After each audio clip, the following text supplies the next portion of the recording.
But if anybody wants to bring it up, it's under Michael Grady's name and also probably available from whatever day it was last week that we looked at it. I can repost the website. Okay. Yeah. All right, so why don't we go ahead and get started? Welcome. Thank you. Okay. I'll turn it over to you. Yeah, Steve, you want to So start? thank you very much. For the record, Steve Dwinell, Vermont AG Agriculture Food Markets. And Stephanie Smith with the Vermont Agency of Agriculture, Food and Markets. And I am the manager of the program for the registration of agricultural inputs. That includes fertilizer, plant amendments, plant biostimulants, and soil amendments. And it's a consumer protection program. Do you know who we all are, Stephanie? We had you in for? I haven't, not this year, no. Okay, well, we got some new folks, so maybe we should just quickly say who we are. Richard Nelson, Orleans 1, Derby. Chad Lipsky, Memorial One, Stowe. I'm Leland Morgan. I represent all of Grand Isle County and the western portion of the town of Milton. David Durfee from Shaftesbury, or Sunderland and Glastonbury also. John O'Brien, Windsor Orange 1, that's Royalton in my hometown, Tunbridge. Winnie 3, I live in Westminster and also represent Rockingham and Brookline. Nice to meet you all. Yeah, well, thank you. Going in. Yes. Well, thank you very much for the opportunity to come in. And what we wanted to do is just briefly explain the intent behind the amendment to the statute that deals with fertilizer and lime. And as Stephanie said, this is a consumer protection bill. Fertilizer law was established in the 1800s to protect farmers who were buying fertilizer to make sure they got what they paid for. And this is essentially just an extension of that, adding to some new materials that are coming on the marketplace. And it follows a part of a national effort to make state regulations as consistent as they can be for the regulation of these materials. The companies that market them don't have to, do different things in different states, basically. And I'll turn it over to Stephanie because she is the administrator of the program and she knows a lot more about it than I do. Yeah, and so basically the draft bill is attempting to include the term beneficial substances, which would replace what is currently individually listed out as a plant amendment, a soil amendment, and a plant biostimulant. It also changes the definition of plant biostimulant to reflect what was approved by the Association of American Plant Food Control Officials, which is the unifying organization with members from fertilizer control officials across the states, all this, across the nation. And then as well as there's some industry representation in this organization as well. And so we are using their definition, which was established in their model bill for the plant biostimulants. So there's that piece of it. And then some changes in terms of where all those other three, the plant amendment, soil amendment, and plant biostimulant, where they're mentioned in this, the statute, to change that to a beneficial substance. And then the other change is relative to the labeling requirements, removing the guaranteed analysis and replacing it with the statement of composition, as well as a statement for directions or use. I think that there's a combination of that in there. And then an expiration date if there are microorganisms, living organisms within the product, for that to be included on the label as well. I think those are generally the label changes. Representative Nelson. Yes, thank you. Would this cover inoculants and whatnot too, Yes. applied through like harvesters? Yep. Okay, that's where you. Those get products as well. The Yeah. expiration date on it and whatnot. And why are you taking out the composition part of it if it is proposed to be a plant food? So we're leaving the statement of composition replaces the guaranteed analysis in the labeling requirements section of the bill and currently in the law. And so these products they're non-plant food. That's a term that's been used up until this point as we move to this beneficial substances broader term. So they don't generally include NPK. And if they do, then they're categorized as a fertilizer specifically, and that's a different labeling section within the law. Okay. Nitrogen. Nitrogen, phosphorus, and potassium. Sorry. Yes. Yes. And they can be micronutrients as well, like calcium and other And magnesium. magnesium. Yep. Correct. So in terms of transparency or visibility into what you're getting, what would this change do? It doesn't change the visibility. It just changes the labeling requirements to be consistent across all states that regulate these things. Yes, we have an example of a We do have an label we could example of a pass label, around. We can look and at. it's kind of a mix. So I have two labels here. Actually, I'm just going to give you the one label. So this is an example of a product that uses the term beneficial substances. It does include the term guaranteed analysis, but it also has a product composition. So it's kind of a mix. And I do want to say that as this rolls out across the nation, that the state of Vermont will use its discretion and continue to register products until everybody in all industry moves forward to get into this new way of labeling things. Like, we're not going to make force changes that don't need to happen. We're just going to organically move to it over time. So, but that's an example of a label that uses the term beneficial substances. I wanted to add that California and Minnesota have already adopted the term beneficial substances and the labeling requirements, as well as the new definition for plant biostimulants. And then there are a number of other states that are moving forward with moving in the direction that the state of Vermont is in. They're moving as well. So. Yeah, and if I may, it'll just make things more uniform. So Yeah. we have these companies marketing things. When it comes to our state, then we can review the label against the standards, go ahead and register the product, have a level playing field. Yeah, level playing field. And again, it is, it also facilitates consumer education, not that we're going to be doing a lot of it with the companies. And if they're all using the same terminology and the same standard and everything. Yeah. And we still retain the ability to take action against any product that's adulterated or misbranded or makes, false, misleading. Or claims. misleading claims. Yeah, so we can still, stop the distribution, put a stop sale on it, whatever we need to do if something like that comes along. Representative Bussin? Yeah, I mean, I don't know very much about this. This is new information for me. But I guess I'm a little concerned that the title beneficial substances seems very generic and very affirmative. And like you mentioned in the list, one of the people that's going to be helping to determine what is a beneficial substance are the companies that are making these products. So of course they want you to think they're beneficial. And what if they're really causing pollution to rivers when they get put in certain farmlands or something? And then they're like, oh, but it's a beneficial substance. Even the Vermont legislature calls it a beneficial substance. Like, I guess I'm just concerned about, it feels a little bit like whitewashing. Instead of being clearer what the things are, it's less clear with a very positive, affirming word. And that makes me nervous as somebody who isn't very knowledgeable about this. Yeah, so they have to have a statement of composition. So, calcium, boron, that kind of information, microorganisms. And microorganisms, they're regulated outside of the Agency of Agriculture as well. They're regulated by the federal government in terms of those being allowed into the country. And I'm not an expert on it, but I can certainly get somebody in here who is an expert on the 526 permit process for the importation of organisms into the United States. But so they're regulated, and you have to list what it is out. If it was an adulterated product and the definition of adulteration is included currently within the language, the agency could take action.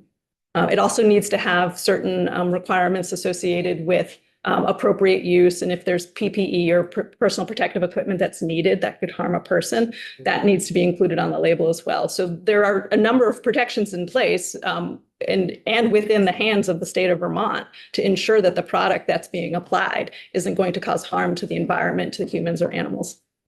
So, but does that mean they're beneficial? I mean, maybe it's beneficial in certain contexts, but it makes it sound like it's all good. Beneficial is good by definition, right? And so I don't know. I mean, Yeah, I understand what you're saying. And if I may, it's, again, this is an attempt to be uniform across the country. And it is, so there are no federal regulations on fertilizer per se. Okay, there's not like a federal fertilizer law. So the states work together and through this organization called the Association of Plant Food Control Officials. And it's sort of like a building, are you familiar with building codes and how building codes work? A little bit. Yeah, there's an international code Yeah. conference. They all get together and agree. Yeah. It's the same kind of thing for fertilizer. And, you know, what they're advocating and recommending to the states is to use this term because it encompasses all the other terms Mhm. and it makes it more uniform.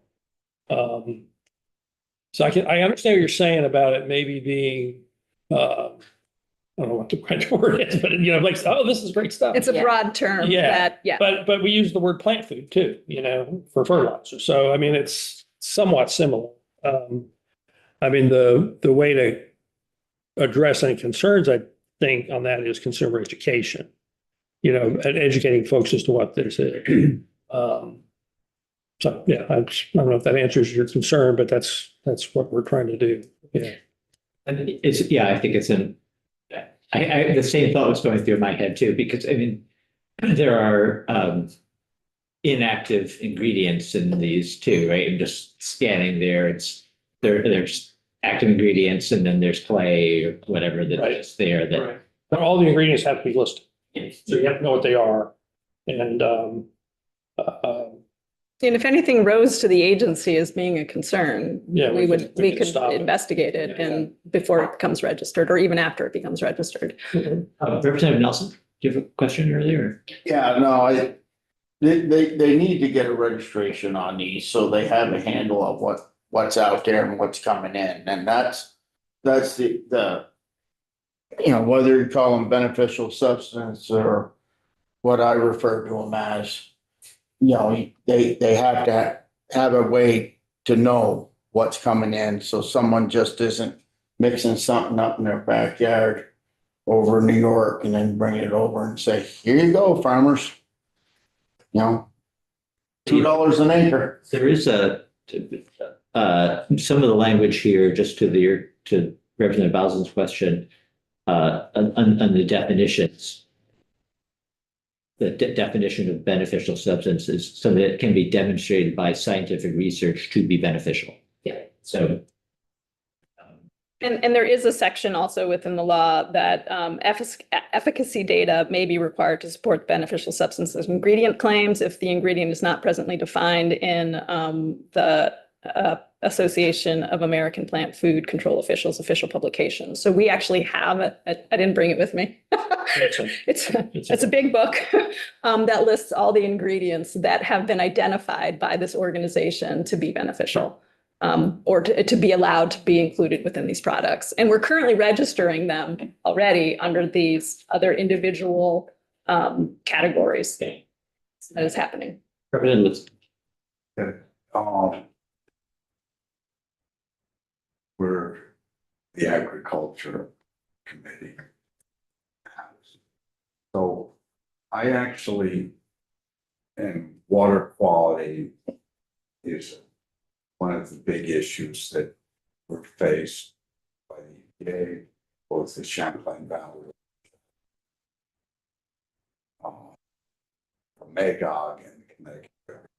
So to Representative Boston's point, farmers have been standing on their head to contain phosphorus from leaving their farms and reaching at least two of the watersheds, and then nitrogen seems to be a bigger challenge for the Connecticut River watershed. So when Rep. Boston brings up the issue of beneficial, it seems it's not an oxymoron when it comes to producing crop, but it seems to be a big challenge for us in certain watersheds. So I understand that. But so some of us who are not active dairy farmers need to understand how that language doesn't just explain it a little clearer. And you know, there are people in the building that yeah, so don't Yeah. like Representative Nelson deal with this 24/7. So, Yeah, if I may, a lot of these substances are intended to improve the efficiency of the uptake of the nutrients that are provided by fertilizer. So the plants are provided, nutrients either through manure or cover crops and then supplemental, fertilizer, NPK. But these materials are designed to improve the ability of the plant to actually uptake those so you can use less fertilizer. Like particularly these mycorrhizae materials, what they do is they form a network of fungal tendrils in the soil that adhere to the roots, and then that allows the roots to pick up the materials a lot more efficiently, it increases their ability to, take water out of the soil so they're a little more drought tolerant. It improves the efficiency of the uptake of the material that's applied. So then, farmers don't have to apply as much and there's less runoff. So that's what a lot of these do. Now, some of them also do things which I don't necessarily understand to the plant themselves. They have some kind of effect on the hormonal system of the plant to make the plant more vigorous or whatever. But they're all, different substances that have different effects. And that's, these are they've been around for a while and people have been making claims for a while about like CBD extracts and stuff like that. But this is an attempt by the industry to, get a handle on it and make it more rigorous as to what you can say about them and, what states can do and regulate them. And it's an advancement in the sense that, 50 years or 100 years ago, all we worried about was nitrogen, phosphorus, and potassium, and then that was it. And now we're adding another component, which improves the ability of the plant to be more efficient. It improves soil health. Some of these things are soil amendments. Soil amendments, they improve yields, they do, yeah. Yeah, they improve the structure of the soil. They add yeah. organic matter, or they allow the organic matter to cycle more quickly. There's a whole range of things. But the point is they're different than fertilizer, right? And so the regulation of fertilizer is a mature regulatory program. It's been around forever. These are new things that are coming on the market and people are buying and they're being sold to consumers. So now we have to add some regulatory tools to our toolbox to regulate them as well as we regulate fertilizer. And again, it's, there's the choice of the Association of Plant Food Control Officials to use the term beneficial substance because I felt like that combines it all, and allows it to be considered as a single entity. I think that's what's happening. Representative O'Brien. So I totally understand where you're coming from on that, and I think everything involved except this name, it sounds like a great thing. Is Vermont really stuck with beneficial substances, that phrase, because APCO picked that? Yes. Yeah. I mean, we'd have to come up with a different name and it would be different than other It states would- are using. I have one. And it wouldn't be on Vermont would be asking for something else on a label, whereas other states would be asking for beneficial substances. So part of the rationale here, or maybe the primary rationale, is to have consistency, and that works, that the impact of consistency is on the label, for example, one label. They wouldn't have to have a separate label for every state. Every state could come up with a different name. So this is partly an attempt to just make it easier for labeling. What other, so who else, thinking about the different stakeholders, who else would be impacted? Who is this better for? Is it better for farmers or for, Consumers. is it better for regulators? The consistency is good for industry.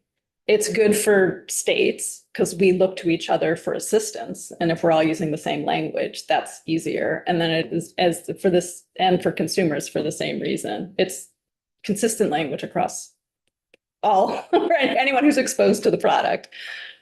So yeah, it's all of us.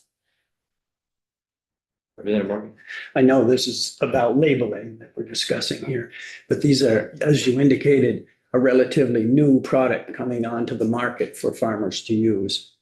Have those products have they been tested and certified and given approval by somebody with some power, so to speak, or are they just like the things we see on television, like the green lip mussel from the, clear oceans of New Zealand, and nobody knows what they are, what they do, but they sell them? Is that the same type of thing we're seeing here? But the Association of American Plant Food Control Officials is going to develop methodologies to prove efficacy of the products, but that's not currently in place. I think just this past year, they are making a move to create a committee to do that work. Yeah. California. And California as well. So California has already made these changes, and California, as you know, many states go the way of California because they're enormous and have an enormous agricultural sector. So there are steps being moved, from the control officials' perspective, there are steps being taken. There is the Fertilizer Institute, which I understand has a certification program for plant biostimulants in particular. So it's kind of like a marketing label, like, oh, it's been through our process and we can approve the efficacy of the product. And so they've established their methodology already. Yeah, if I may, a number of these products have been tested, by universities across the country, and shown to have, various ones shown to have various beneficial effects.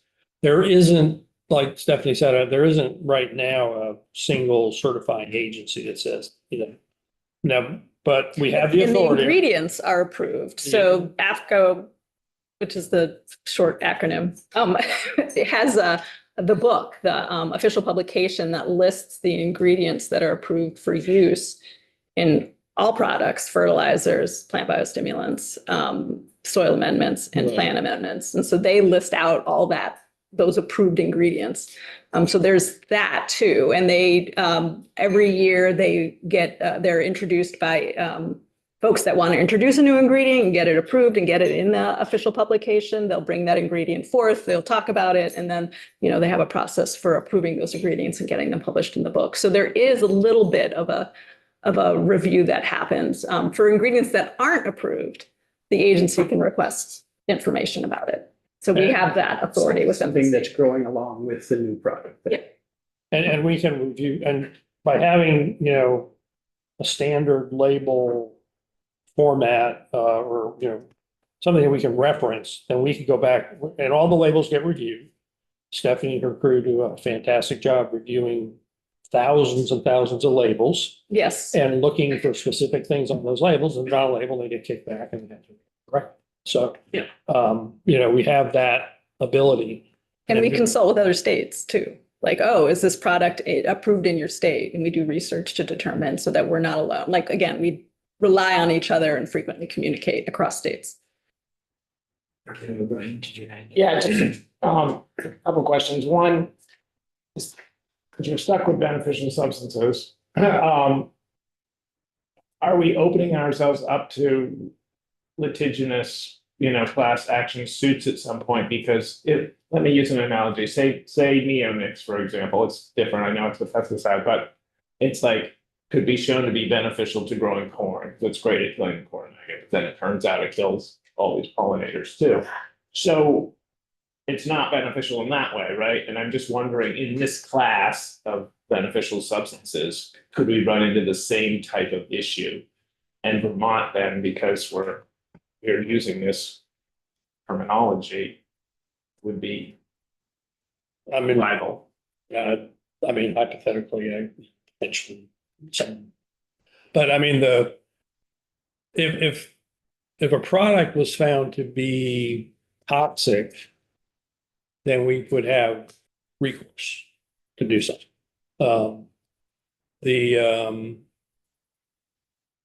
The materials are all on the list of materials that can be allowed in fertilizers or in beneficial substances, and we review those. Yeah, I don't know how to answer that question. Yeah. Do you know any of these that can be added as a, to make them into a treated article? Like, could you put? It No, would never be coating a seed. that no, makes- well, a treated article is specifically a pesticide term. yeah. Any material that makes any kind of claim to control or mitigate or repel is a pesticide. And that falls under pesticide law. Just automatically. Now, these are inoculants can be They can, added, put on yeah. seeds. Yes. It's real common on soybean seeds, for example, put inoculants so that the beneficial bacteria that allow the nitrogen fixation get a head start, and you get a better nitrogen fixing on the soybeans. Yeah, but it's different. Yeah. Do Yeah. any of those also affect, say, neighboring plants? Like you put something on alfalfa and it by whatever, the soil, it kills the dandelion growing next to it. Yeah. I No. think these products won't, they're not intended to mitigate it or control adjacent pests. So that's not Right. they're intended to promote growth in the plant that they're applied to. Yeah, and plant amendments, interestingly, that, those also apply to soilless production. They're not all soil-based types of products, so hydroponic systems. So let's take one more question. Representative Lee. There's no limit to how much you can learn in one lifetime. But recently, I've done a little deeper diving into the role of, I'm going to use the relationship with fungi, Mhm. to how important they are to forest health Oh, yeah. and the ability of young trees to access a conversion from within the soil to the million little Mhm. tentacles. And would 2 days later, after reading and trying to understand this science, you say important with regard to usage, avoid use of systemic fungicides as they may kill mycorrhizal fungi. Right. And Steve, when you first testified, you indicated that one of the great values of this is how important they are Mhm. to facilitate the uptake. Mhm. Same with the root system and forest Mhm. Right. plants. Mhm. So I just find that absolutely fascinating that from these giants to these tiny seeds, that those fungi are so valued in producing healthy crops. Mhm. Some are, not all. Anyway, so this is really challenging for some of us non-science people. Well, thank you for making it more accessible to the non-scientists in the room, which is everyone from here. If there's somebody out there who has concerns about the bill, I mean, it's an organization or a constituency that has problems with the bill. We haven't heard from them yet. And and we may still, but doesn't sound like you're aware of anybody who would have, organized opposition to it. All right, well, we will have Michael Grady back in to go through the bill again, do some markup if the committee has concerns anywhere. Yes, go ahead, Sam. So there's some, I can just convey these to Michael Grady, that's missing commas. But I will convey that to Michael Grady. I won't bore you all with that here. This is not Oxford commas. These are commas that really change the. I don't think so, but it was difficult reading and I was like, oh, there's a missing comma. Okay. So, yeah. But just quickly, is somebody from the agency a rep to APCO? Oh, yeah. Oh, yeah. It's either myself or Jill Goss, or both of us. Yeah, they go beautiful places. They were in Alaska a year ago, but we didn't go. We go by because it was Zoom. Alaska, far, far away. Was it in your budget? No, The budget? we did not go. I'd go with you. Yeah, they were just in New Orleans too, Oh, boy. and we didn't go to that one either, but we follow them very closely. All right, well, thank you for Thank you. joining us, and we'll leave that there for now. So we will have Michael Grady in, see if we can get him on Thursday we'll go back to the bill now that we've had, I think this conversation gives a little more context. We can look at, a lot of the bill is just replacing existing language, the 3 or 4 different terms with one term. A lot of these products are organic in nature. I just want to let you know that. They're not all conventional farming products. A lot of these products are organic in nature and used in organic farming. And, you know, the inoculants that we use on alfalfa and soybean, and they use on peas and beans as well, gardening, and they'd all be, you know, be under this. And many of them are. I'm a little harsh because I've been on the end of some that don't work. And you know, and if they got a way to measure it and control it, it will be beneficial to all of agriculture. All right. So we'll come back to this. Now we're going to switch gears to current use. And Jill Remick is back from the tax department to speak to the 3 different bills that we've got on wall. Jill, if you want to come up, we will we'll go through, and we've allotted. We don't have anyone else coming in to this, Jill, so that's good. On the one hand, it also may mean that we keep you longer than you have. I think we allotted an hour. That should be good. I have to be in another committee at 2:30 or so. Okay, well, that's good. That's good to know. So a hard stop at 2:30. And then we'll, even though we don't have other witnesses coming in to testify, we will continue talking as a committee about the budget and perhaps about what we hear now. So, so there's 3 different bills. So we're going to be trying to juggle 4 bills in our minds because we just had the conversation about the beneficial substances. So I will just say that I for the committee's sake, it will be a lot to try and get our heads around all these bills at once. But that's where we are at this point in the session. So with that, Jill, do you have a presentation, or are we just gonna? I was going, Jill Remick, Department of Taxes, Property Valuation Review Director. I just was going to show the language of the draft bills as we talked. I don't have anything Okay. on those, if that's all right.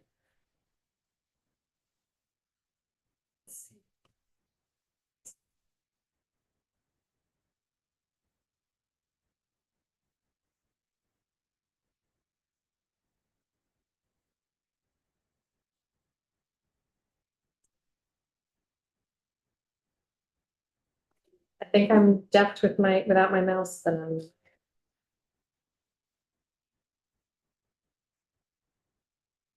Okay.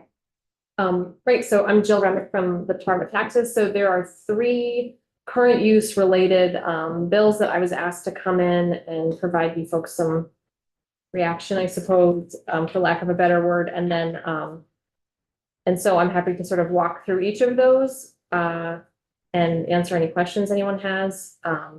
So just as a little bit of a background, Property Valuation Review, which is our division, oversees the current use program. So that means that we are working directly with landowners, our colleagues at Forest Parks and Recreation, listers, assessors, and town clerks, consulting foresters, and so on, to administer the program, whether it's enrollments, changes to enrollments, eligibility decisions, agriculture certification processing, and land use change tax. So land use change tax is the penalty that is applied when land is withdrawn from the program and developed, or it is the payment for removal of the lien. You can also voluntarily pay the land use change tax to remove the lien from your property.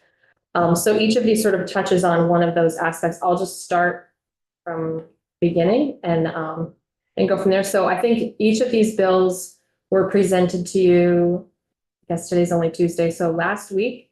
So I can just give a real broad update also just to sort of orient myself. So H 134 was the one that Representative Kimball came in last week, and it looks like we've got a couple other sponsors, including folks in the room, about changing the land use change tax calculation and also creating an exemption for land in order to sort of stimulate using that land for affordable housing. So I think probably even at this point in the year, you've heard me talk a lot about how the land use change tax calculation for when it's a portion of the parcel is really complicated. It was done on purpose to be a higher penalty. So essentially, if you have your land enrolled in the program, it's usually a portion of maybe your entire parcel. It can be your entire parcel. When you want the lien removed, or if there is development, then you remove that portion from enrollment. The land use change tax is 10% of that value. If you're removing a portion of your enrolled property, then the lister that kicks off a different process for land use change tax, where the lister or assessor actually needs to value the changed land, the portion of the parcel that's coming out, as if it's a standalone parcel, and then the land use change tax is 10% of that. The idea being, right, so if you have a parcel that's hundreds of acres and you're pulling out a small amount, which is probably the most valuable, like per acre, maybe it's house sites, things like that. Under just a pure proration, that's a very low penalty under the current construct of it being valued as a separate parcel. The idea being that that value is calculated, it's a higher penalty because that portion is valued as if it's a standalone parcel.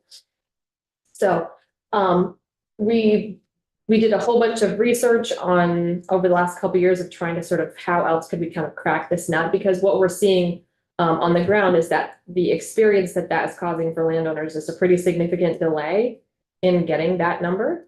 There are several steps to that process. The withdrawal has to either be initiated by our department or by the landowner.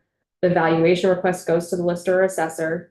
They have, I think, 30 days to get that back to us. We often are still sort of like continuing to kind of ask for those to come back in. That value can be appealed, and then the land use change tax can be appealed as well. So it's usually sort of a 60-day process at a minimum to get that value and get that paid off. Meanwhile, folks might be trying to sell the land or buy the land or do something with the land. And this process creates pretty significant delay. It's also doesn't really meet sort of the standards for fair and equitable taxation. Realizing it's actually meant to be a penalty, calling it a tax is, a little bit of a slight misnomer, but it's not something that you can predict, right? So you can't say, oh, I think I'm going to be taking out 5 acres, or I think I need to find out what the land use change tax would be if I wanted to do this to my parcel versus this. You have no way of knowing that until you've committed to that withdrawal, and then the lister and assessor has to value it at the time of that development. So the effective tax rate, meaning sort of like if you translated what we have seen on the ground into what an actual tax rate could be, it's anything from like 1% to like 800%. It's just very unpredictable. It depends greatly on the parcel, on the municipality. So there's lots of reasons why, while the intent makes a whole lot of sense, it's actually just become really challenging for landowners and to administer. And we've also seen some pretty significant extremes in those valuations. And also the data is showing us it's not really changing behavior one way or the other. If it was designed to change behavior, cut back on withdrawals or anything like that, it's kind of consistent. Folks have to do what they have to do, and it doesn't seem like it's really driving behavior. So all that to say, we would love to continue the conversation about land use change tax and how to make it more transparent, more predictable, but remain what it is designed to do, which is to make sure that folks understand the commitment they're making when that lien is put on their property, and trying to make it a challenge to remove land out of the program. Because I think part of the what preceded me, but my understanding is when it was purely a prorated amount based on very large parcels, then it really was sort of letting people kind of come and go into the program. The penalty wasn't necessarily particularly a disincentive one way or the other. So we definitely want to continue that conversation. So we're happy that this conversation's gotten started. I think there's definitely some interest from other entities like Forest Parks and Recreation, Agency of Agriculture, Vermont Natural Resources Council, about can we find a way to still kind of, challenge or still try to make it a more significant penalty when a portion is being taken out. It could be like a flat fee and then a percentage over that. It could be a higher percentage if it's a smaller amount of, there's different ways you can do that. But our goal is purely from the taxation and administration and like landowner experience that we're seeing is that it's really challenging to administer. It's really unpredictable. And it's causing a lot of delays and challenges for people trying to manage their property. And it's not really effective as far as a taxation or a penalty. Can we, Any questions on that? did you have more to say about this piece of it, or Yeah, there's two very distinct pieces in Yeah. there, so I'll stop there about the land use change tax and see. are there questions on this piece of it for Jill? Just a general question, do you ever see parcels in current use get divided? Is there any penalty for that? I have 100 acres in the current use. I want to make 2 parcels that are 50 each. Yes, that would, especially if it's creating one less than 25 acres, that's considered development and that's an automatic, the land use change taxes due. If you split them into 50, we still do have to sort of if you wanted them to both continue to be enrolled, that would be 2 new applications because you now have 2 different valuations, 2 different parcels, 2 different spans, 2 different tax bills. So yeah, that does happen. And I think the idea behind the land use change tax was really about getting away from the creating parcels less than 25 acres or breaking off 2-acre pieces at a time over time. So the existing approach is complicated for everyone. It takes time. It's got inherent problems that you don't know what you're going to pay until So you've committed. is it really, have you actually committed, or have you passed a point of no return? Or could you say, oh, I didn't expect it to be this much, I'm going to. Well, that's starting to happen too, right? So if there's the difference between pulling it out but still owning the property. When that happens, or if someone's withdrawing it with the idea that they will be selling it, we've definitely had folks go, whoa, whoa, whoa, whoa, never mind. And if we can help them in time, we will kind of back that whole thing back out and sort of negate the withdrawal and leave things as they are, if timing wise that happens. But a lot of times it might be that they are planning to sell it, or they have an agreement to sell it. And or what we see a lot of times is that the land use change tax is calculated at some point during a real estate transaction. And then I call it like the hot potato, where if I've sold it to you and I haven't paid it and you've signed now it's your property, as of the moment, it's your property now, you've got the hot potato and you have to pay the land use change tax. And that happens a lot too. So one, a better approach, improvement to the statute would be, sounds like, to do something to remove that uncertainty. And so there's just more clarity before Right. you get to. When it's a portion of the parcel, which is a lot of. Yes, of course, yeah.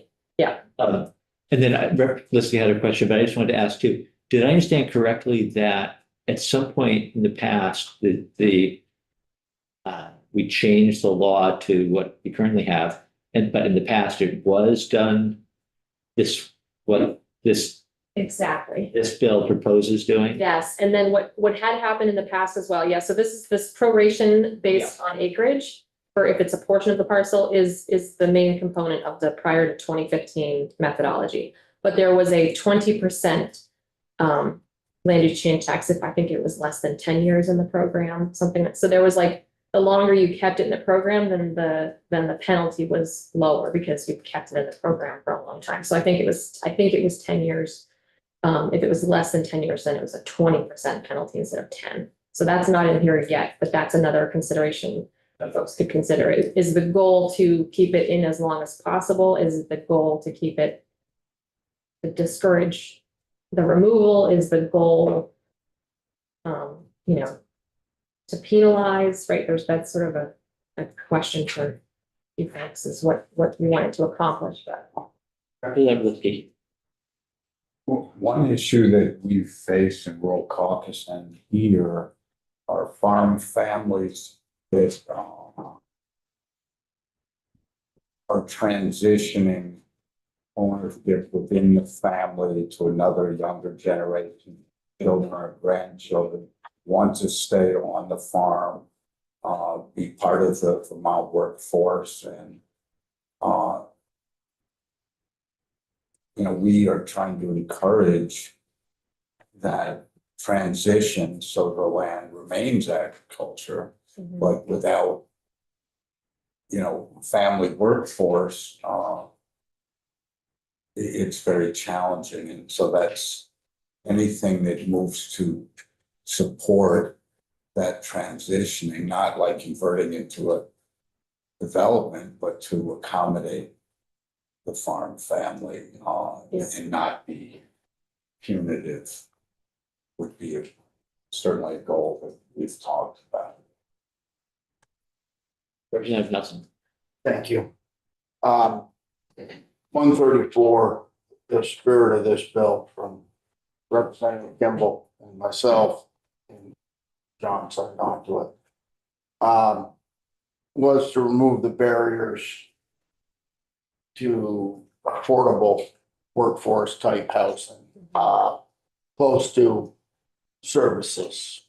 Not on the backside of a 100-acre field, but up on the roadside close to the town, where perhaps your sewer water could be extended and there'd be some high density housing there.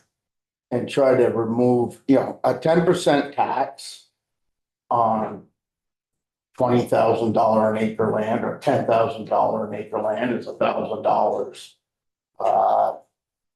In my mind, you pass that on to the developer, not a big deal. But when you start talking 800% tax because you took it off the front of a field and they prorated the rest of the field, that's a big deal. I think in the spirit of the bill, if it was kept at a lower percentage, 10% or whatever, it could work.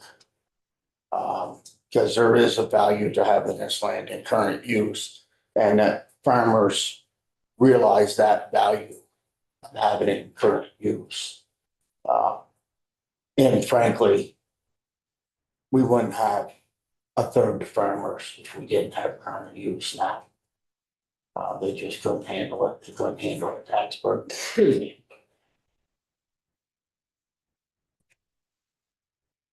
Representative O'Brien. Jill, has there ever been thought about like a flat fee for the change of use? And then maybe add, something to it like the prorated?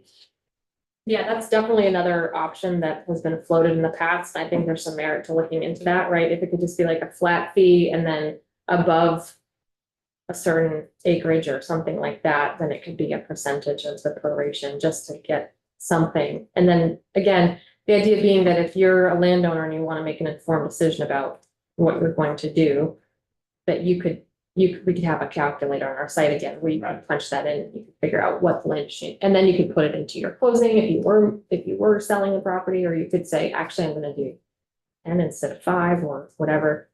Yeah, that was another one that I think my predecessor had raised back in 2017 or so. Yeah. Should we look at the second provision here then, which Representative Nelson was also just alluding to, so good segue, I think. Right, so the second portion, and each of these two pieces of 134 could exist independently of each other, right? There's the one that's the land use change tax treatment, and then the second section is about exempting from the land use change tax certain withdrawals if they meet pretty specific criteria for developing affordable housing as defined in statute. And it requires it to be fronting an existing public road, developing an affordable housing. And then I think when Representative Kimball was in last week, he noted Vermont Center for Geographic Information actually made us a map to show the 3-mile radius, which doesn't sound very big, but when you actually look at the state, the 3-mile radius covered quite a bit of current use. So that might have been opening it a little too far. They had also mapped, the adjacent to one of these state designated downtowns, village centers, planned growth area. So it's thankfully because of VCGI, it's pretty easy to sort of change these dials and see pretty quickly the actual impact, because it also calculates like the number of acres impacted and things like that. As I've been sort of noodling on this, I wonder if instead of an exemption, it would be that the land use change tax would be abated once this affordable housing was in place. So like it could kind of hang there until it was met, because I think the concern is, how would we know, like, how would you have that sort of commitment at the time of withdrawal? You would calculate the land use change tax at the point of development, just like we do now. So at the point it's no longer in the program. And then that could hang out there. That's how it works now. You can withdraw your land and not develop it, and the land use change tax is calculated at that moment and continues.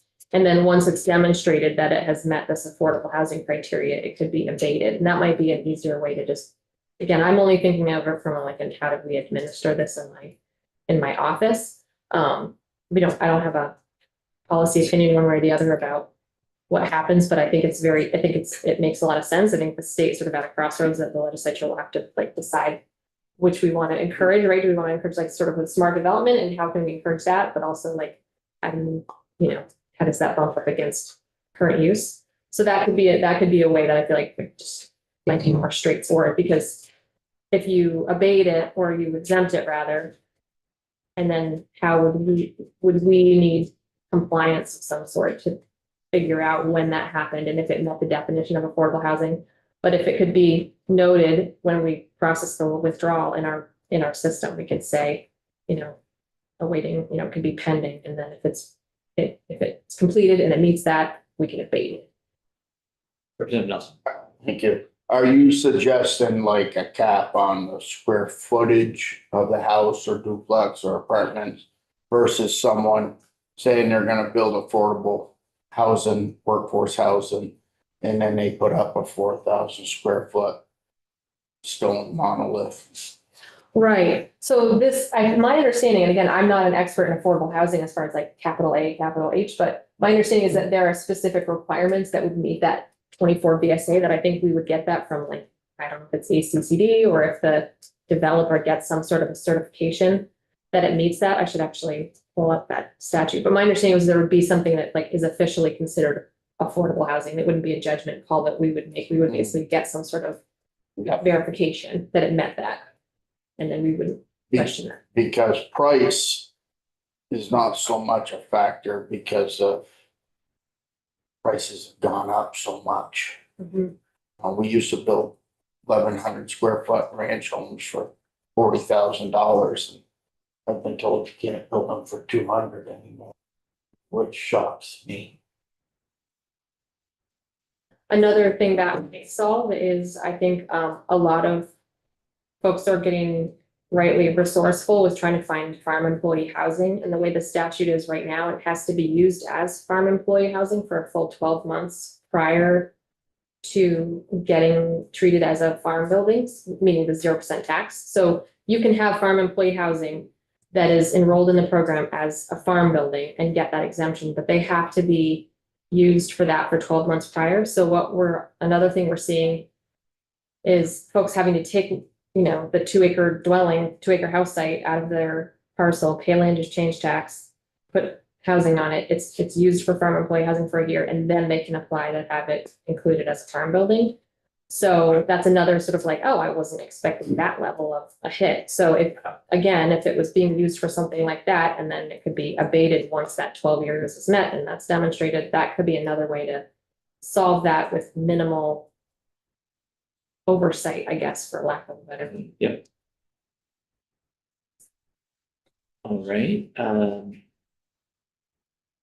The Vermont CGI, The VCGI, Vermont Center for Geographic Information. are they, I'm not sure how Representative Kimball connected with them, but are they a resource available to the legislature? Yeah, they're pretty awesome. Yeah. I think they're technically under the Agency of Digital Services.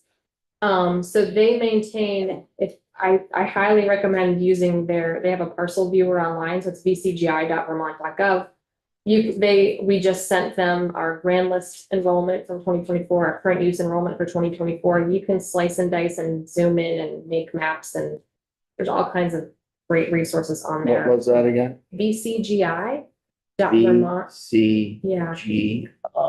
.vermont.gov. So it's Vermont Center for Geographic Information. So they're like a state agency under. Does that, grand lists are included there, it's parcel viewer. Yep. Do municipalities voluntarily participate or are they Correct. required to participate? They voluntarily participate for their particular like tax mapping and for their maintaining parcel data, and then VCGI sort of tries to fill in the blanks where they can. But then they also have statewide data sets, like we send them the grand list twice a year. They get all the Vermont property transfer tax returns. So I think they change that monthly maybe. So they maintain it regularly, and then they certainly have more details from I think it's 70 or 80% of towns that give them like full parcel data every year. But it's a pretty robust site. It's got anything grand list related they've got on there, house site, current use enrollment, value. Yeah. The only other point I'd make on 134 is I would highly recommend that the committee hears from Agents of Agriculture and FPR if you weren't already planning on it, because I'm very much like the tax administration. Thank you for saying that. We have invited the agency from FPR, and I will re-extend the invitation to them, having heard your feedback. I think we will also invite the housing agency Yeah. in as well, just to get their perspective. Before we move on, Jill, and I got an 9 o'clock, and we have a hard stop at 2:30 with you. If we don't get through all of it, we'll find another time for you to come back in. But could we just talk a little bit about the difference between enrolled ag land that's more than 25 acres and that's less than 25 acres? This came up the other day. I think when you were first in, several weeks ago now, we talked about the ability to hold off on paying that penalty if you actually hadn't developed the land. So you could withdraw from the program, but till you develop the land, you wouldn't have to pay the penalty. And I got maybe overexcited about hearing that and didn't realize that wasn't entirely true or always true. Yeah, and I just wanted, this is just one of the example maps. Oh, good. Of DCGI, of Yeah. like, they sort of do this overlay of current use enrollment, sorry, it might take a little bit. Enrollment in this 3-mile radius bubble, for example, sorry, computer's running slow, but these are the kind of things you can map and look at, it's pretty impressive. Okay, so yeah, and I think coming in here is always good education for me as well, to make sure that my understanding is correct about the different nuances of the program. I spent a lot of time talking through examples with the current use staff on Friday afternoon about the difference between the 2,000 acre from the sale of farm crops and the 50% of your gross income. And why would anyone want to be judged on the 50% of gross income if the $2,000 threshold is small, but there are a lot of reasons why a farmer may qualify for one and not the other. So over 25 acres is income is not a measure, right? So over 25 acres, if it's used for agricultural purposes, it meets the definition of current use that can be in the program. If it is less than 25 acres, or if it is a farm building, then the farmer income measurements come into play. So it has to be either leased to or owned by a qualified farmer. And then those different, I should actually find a statute rather than try to make folks listen to me try to talk it through. So for both farm buildings and if it's under 25 acres, then the rules are more stringent to be judged on farm income, or farmer income rather. And in addition, there is. Sorry, this is just about being enrolled. This is not about removing or pulling out Right. the if you have more than 25 acres, you can enroll in the program regardless of how much income you're making. Or how you're making it. Right.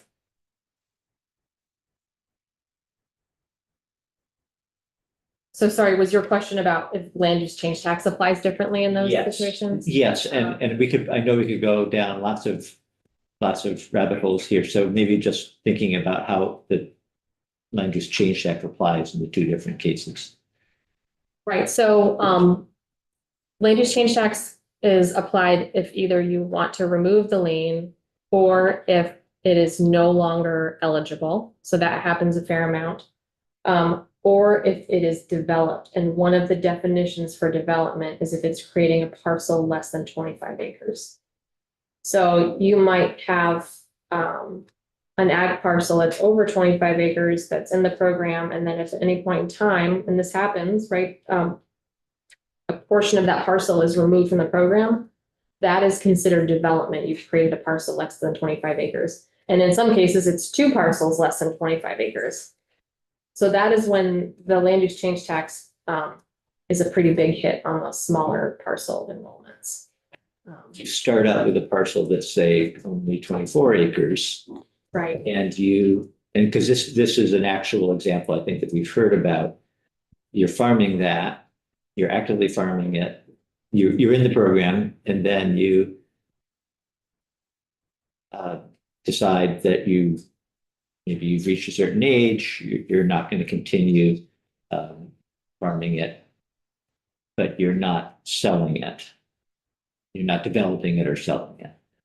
Right now, that you do have to pay that penalty if you stop using it actively. If it's no longer eligible, yeah. And if it were 26 acres, or slightly larger, in other words, just slightly larger, over 25 acres, you would be able to stop farming and not develop it, not sell it. You would not owe the penalty. No, it would still have to be in active use or eligible under one of the categories, but you wouldn't have to be a qualified farmer meeting that income threshold Okay.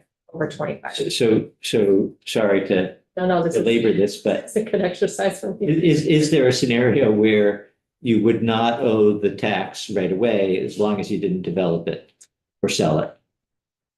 Yes, that happens a fair amount, over 25 acres, that happens a fair amount. So we call that withdrawn but not developed. Right. Yes, so you can remove it from the program on your own volition.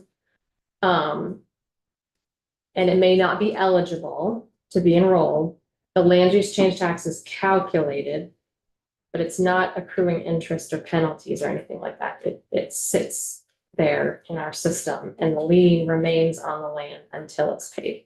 But yeah, it's not due at that moment. Correct. And then the following year, right, you're paying your property taxes on full fair market value. It's not enrolled in the program anymore, but you're not having to pay the land use change tax at that moment. The tax, the land use change tax. If you then let's say you might live there for several more years and you're still not paying that, it's still due, but when you sell it, then that would trigger it's due. Or if you sell the entire thing and nothing else changes, it just follows that land. So Okay. now the new owner has this land use change tax that if any point in time they want that lien removed, that needs to get paid. Okay. So ideally it happens, it's discovered, if nothing else, this is why we're so focused on making sure the clerks record the liens and the lien removals in land records, because you want a title attorney or someone when you're buying property that had been at any point enrolled in the current use program, you want to make sure, is there still a lien on the property? And then you want to ask the tax department or the owner what the land use change tax is if I at some point, because theoretically that owner now has that property, has the lien, has the sort of outstanding land use change tax hanging on to it. If at any point they want to do something, they want to develop it or they want to break it up, then that becomes development and land use change tax is there. Which is why this is so fun to administer, because we basically are having to keep track of versions of things over many years. Yeah, okay. All right, So just a variation on this, say I have a I'm not a farmer, I have a 10-acre field, Richard, a qualified farmer. Yeah. Pays it, Leases it from you. leases it, Yep. right? Then he says, forget it, I'm not driving all the way to Tunbridge to pay that field. Am I supposed to get in touch with PBR and say, by the way, this is no longer in ag, or you Yep, there's an discover it annual at some point? certification that you would be signing as the owner of that land, right? So we send that out every fall to all the ag only parcels saying, I certify under pains and penalty, this is still eligible. Or I have a change, I've added a barn, or I've had a change, I'm leasing it to someone else, or whatever. So we do that every fall to try to capture that, or the lister will say, I've noticed they, they put up a circus tent instead of a paid, like that can, but yes, ideally, either the landowner would let us know, or with that annual certification, you would say, and then we follow up with that. It might be that you're trying to find, a lot of times it's hard to find maybe someone who can lease or to find land to lease. So those things change over time. And it might be, hey, I know I'm really trying to find another farmer who wants to come in my field. You could say that on the ag cert. Yeah. But no, it has to continue to be eligible in some way. Or if he only does 5 acres now, Mhm. then same thing, I should. Yeah. Report that. Yeah. Okay, Chasing. Yeah. why don't we leave that for now then? Okay. It's, thank you, though, it's helpful. And do you want to move on to one of the other two? So next up is H273, which has a few different. Let's see, it's finding your committee. So there's a few different components to H273. This again has a piece about the land use change tax. In this particular bill, it's suggesting changing the percentage from 10% to 6% to remove, to reduce that penalty to some extent. It also would amend the eligibility to requirements to have the farmer earn at least 25% of their annual gross income from the business farming rather than the 50% in order to enroll under the 25 acres or for farm buildings. And then thirdly, this one also would expand the definition of a farmer to include raising, feeding, and managing equines. So three independent, but obviously related to some extent, but three sort of main premises of this 273. That's weird. So I think and again, I'm happy to just answer questions. If you want to talk like policy or like practice things, I would definitely defer to my colleagues at agriculture or FPR. The 10% to 6%, we would be agnostic. We would just make that change in our software. I think like we've discussed, it would be great to do something about land use change tax, but so that could be another way to thread that needle. I think that one is something we could actually model for folks relatively easily because we have the data from 2015 till now of what the land use change tax has been at the 10%.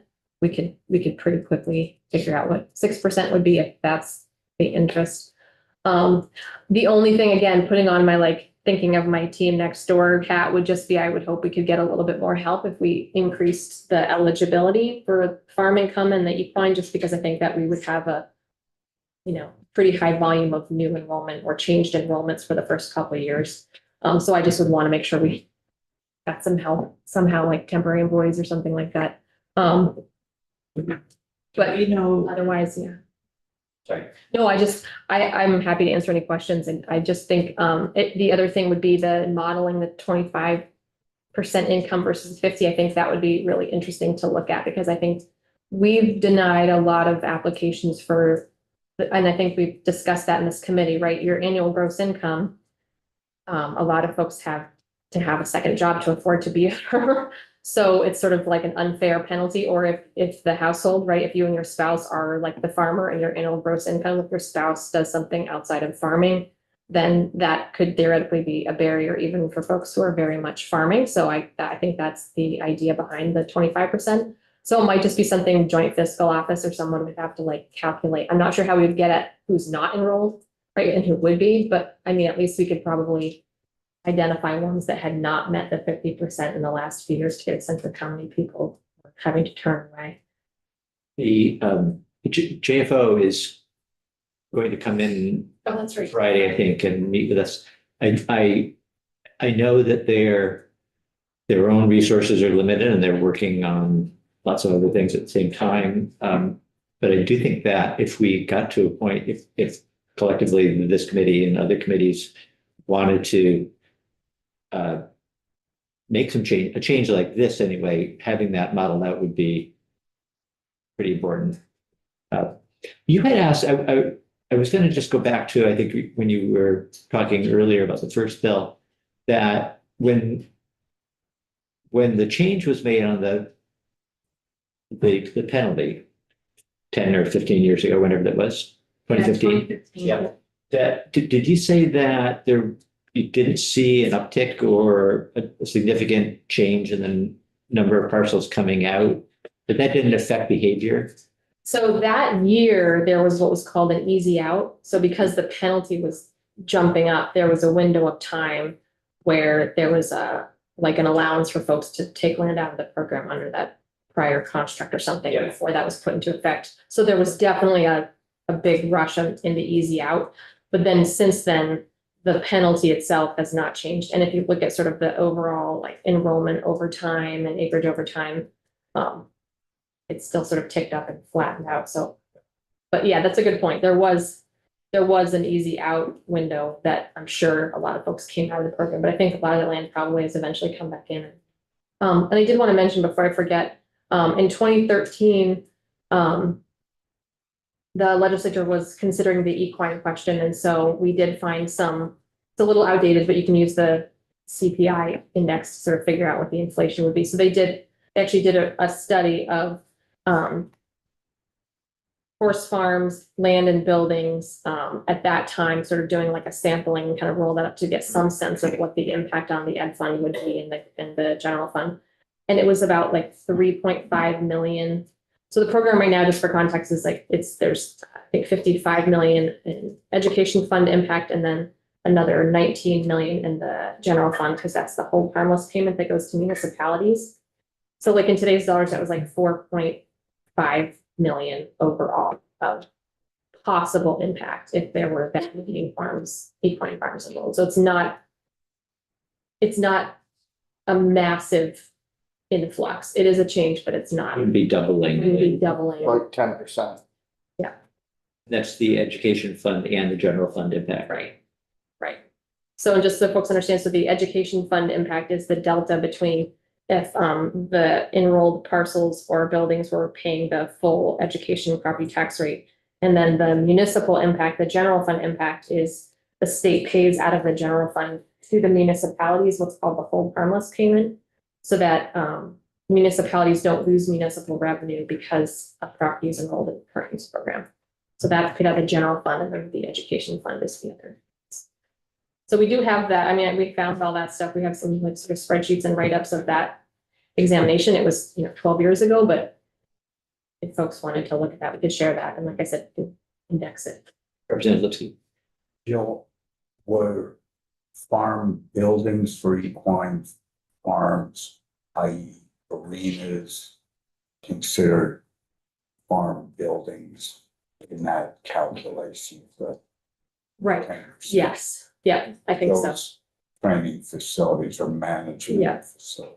Yeah, I think, and again, not to be like anecdotal because that's not data, but folks also like store hay or farm equipment, things like that, and a portion of it that could be part of what was taken into consideration. Representative O'Brien. This may be more a question for Michael Grady, but are honeybees, do they make something agricultural? I think we do. I think because we have, yes, I think we have a court decision on that that can be a farm crop. Right, so if you make more than, yeah, I don't know about livestock, but they're a farm crop, they're a product, an animal product. So, yeah, go ahead. You said honeybees? Yeah. Yeah, they just like maple sugar, they're producing honey, which is a food substance, or producing mushrooms or vegetables or anything else. I'm sure they would count towards farming. And if you made over the $2,000, they should have to ear tag them though to identify. Like, Any other questions for this bill? Just on the equine, so now if you have a equine breeding farm, you can be included, right? Right, because that's an animal product.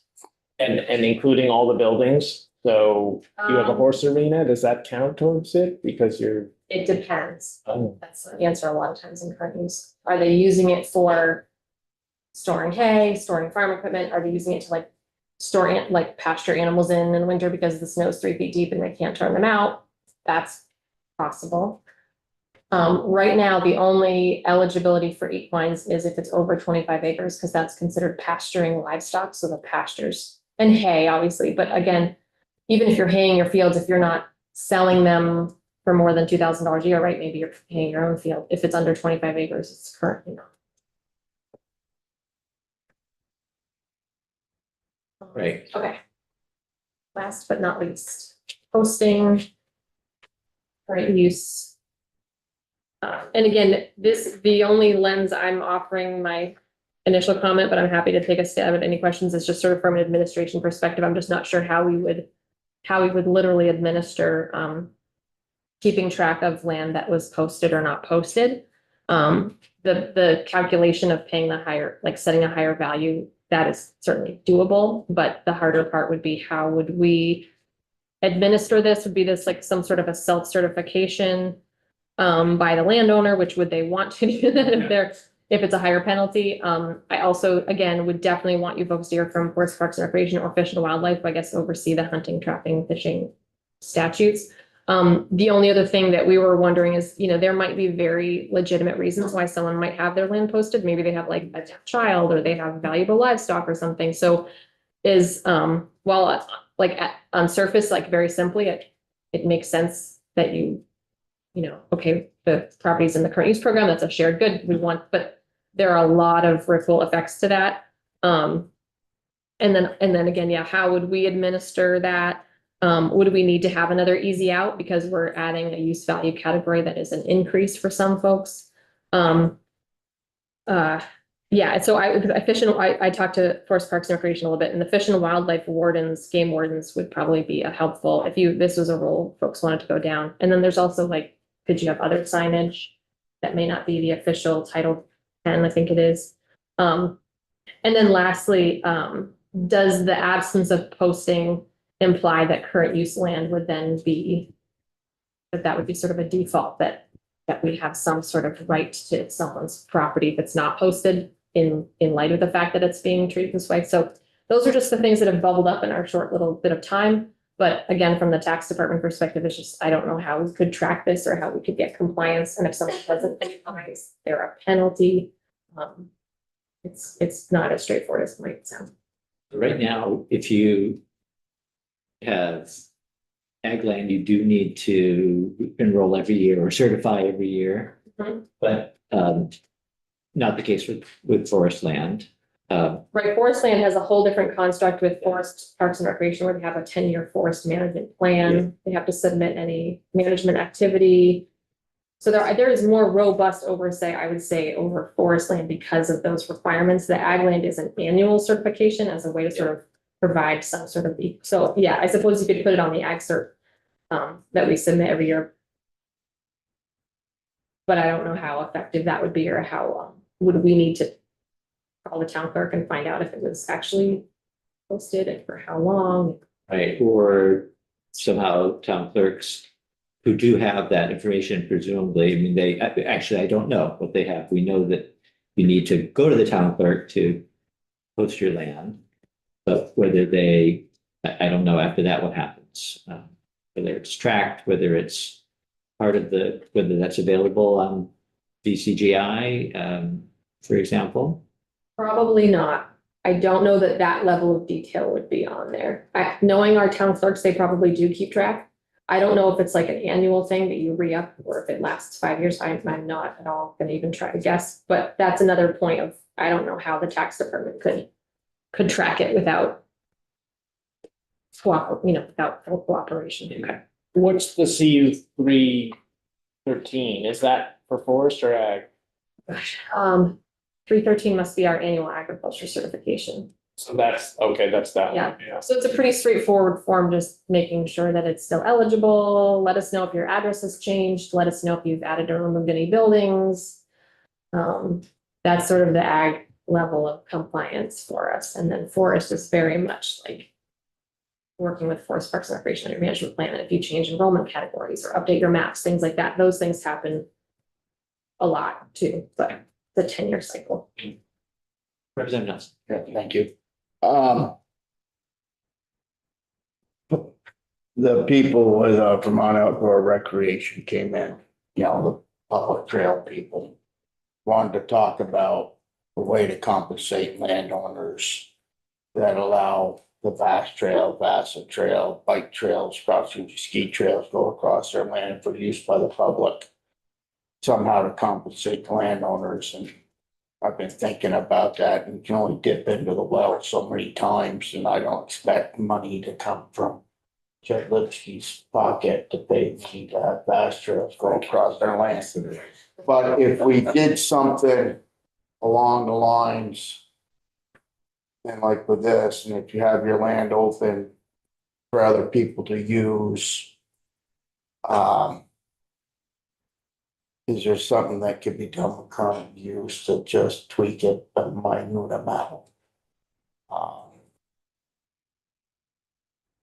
As Representative Kimball said, the carrot approach instead of the stick. We own roughly 8,000 acres. Well, it's under current use, I think, and we have a percentage of that for 16 days is not open to the public. Just a percentage, a small percentage. And after that, after December 15th, there's a fast highway through it. And in the summertime, there's a VASA highway through it. I'd hate to pay more taxes for 16 days. But I don't necessarily need a discount the rest of the time, because we share our land with our neighbors, because that's how we were brought up. And our neighbors wave to us when we apply organic fertilizer to our fields. So these are the things I've been mulling in my mind, and not to make more work for your department as well, but I can understand this in context. People from away moving up, buying a 200-acre timber block of land and put a forestry management plan on it. And then they post it and they have their own private hunt club. I think that just thinking about the challenge that you're, describing that your department would face, that if you enrolled in, just think about ag land for a minute, if you filled out every year the form, and maybe the form now does say, are you posted or not? And if you check saying not, then that the landowner then wouldn't be able to later on go and claim somebody was trespassing or hunting without permission, because they certified that they were not. So Yeah, apparently there are other states that do have, like you were saying, Yes. some sort of like, if you are actively like managing and opening it for public use, there's things you can do. I'm sure there are other people who could come and talk to you. I'm not useful in that department. And I certainly didn't mean to just complain about our staff having to work, but it's just, there's a difference between like how something is written in statute and then literally trying to administer it. And I'm just, another thing that, would we get complaints if a landowner said they're posted? Did they pay the higher thing, or it's not posted, but they still told me, I don't know, I would want us or FPR to get in the middle of like disputes on an individual basis. There have to be some kind of. Then there's other layers of posted too. You can post it like, I talked to a gentleman back home that hunts a lot. He said, well, post it by permission only. You know, this land can handle 8 people hunting on it because it's mostly open. You hunt from stands and there's 7 family members already hunting out there, you know. Oh, you're gonna be number 8 and you're sitting in that stand down there. And there's ways to work around it that are legit and All right, one more question, and then I know Jill has to head out. But I was just wondering, as it stands now, then, there was never a grand bargain that if you enroll in current use, you know, Vermonters have special access, Right. right? Or Right. Right. any more than they do for any Vermont land, right? Correct. Okay. All right, well, we may ask you back at some point, but thank you for Yeah, I that. hope this was helpful. If there's anything you folks want us to look into or, okay, good. Okay, All right. Thank you. Take care. have a great day. Thank you.